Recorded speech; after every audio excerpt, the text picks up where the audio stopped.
معزز سامعین اکرام، آج اس گفتگو کا آغاز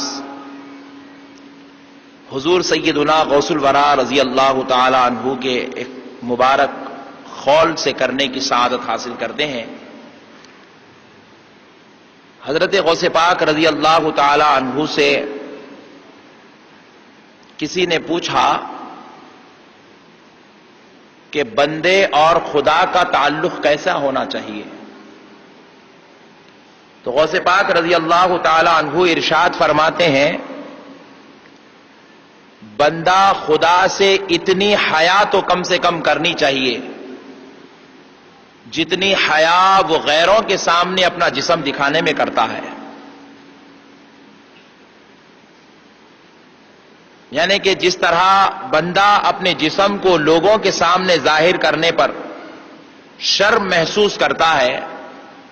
اس وقت جو اسے ندامت ہوتی ہے، جو شرمندگی ہوتی ہے، جو اس کا دل اس پر اپنے آپ پر ملامت کرتا ہے، غوث پاک فرماتے ہیں جب بندہ خدا کی نافرمانی کرتا ہے تو کم سے کم اتنی تو شرمندگی اسے ضرور ہونی چاہیے۔ جب وہ خدا کی عبادات کو چھوڑ کر دنیا پرستی میں، دنیا کی محبت میں دل لگا کر زندگی گزارتا ہے، جب وہ عبادت سے محروم ہو رہا ہے تو کم سے کم اسے اتنی حیا تو ضرور ہونی چاہیے کہ میں جس رب کا کھا رہا ہوں اس کو چھوڑ کر کسی اور کے ساتھ وقت بتا رہا ہوں۔ اسے کم سے کم اتنا خیال تو ضرور ہونا چاہیے کہ میں جس رب کی زمین پر زندہ ہوں، جس رب کی عطا سے سانسیں لے رہا ہوں، جس رب کی نوازشات اور مہربانیوں سے یہ زندگی کا سفر طے کر رہا ہوں،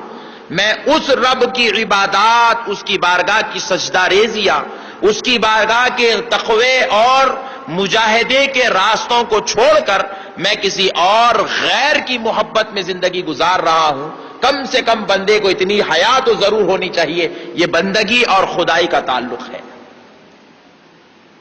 اگر حضرت غوث پاک رضی اللہ تعالی عنہ کا یہ قول ہم اپنی زندگیوں کے سامنے رکھ کر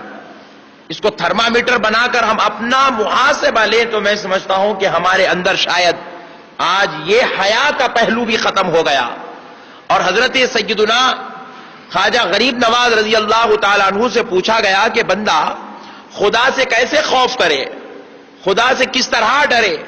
تو حضرت غریب نواز رضی اللہ تعالی عنہ ارشاد فرماتے ہیں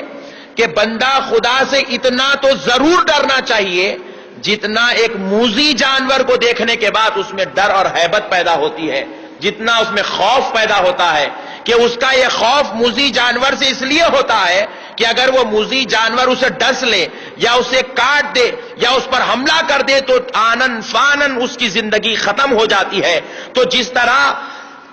زندگی کے ختم ہونے کا ڈر، زندگی کے چلے جانے کا ڈر، جس طرح اپنے آپ کے برباد ہو جانے کا ڈر انسان کو ایک جانور کے سامنے ہیبت میں ڈال رہا ہے، ایک جانور کے سامنے اسے کمزور کر رہا ہے، ایک جانور کے سامنے اسے جو ہے کانپنے پر مجبور کر رہا ہے۔ حضرت غریب نواز فرماتے ہیں جب بندہ خدا کی نافرمانی کرتا ہے، خدا کے قانون کے مطابق زندگی گزارتا ہے، خدا کے احکامات کو بھول کر زندگی گزارتا ہے، اللہ رب العزت کے سامنے نادان بن کر زندگی گزارتا ہے، جب اس سے نافرمانیاں ہوتی ہے تو بندہ بھی اتنا ہی خوف کم سے کم خدا سے ضرور کرے، اتنا ضرور کانپے جتنا ایک موذی جانور کو